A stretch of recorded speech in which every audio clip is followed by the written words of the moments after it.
This is the elevator at 7208 Falls in Raleigh, North Carolina.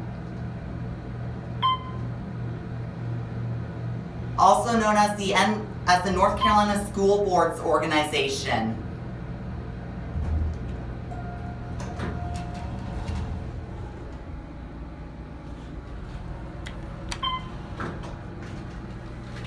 Installed in 2000.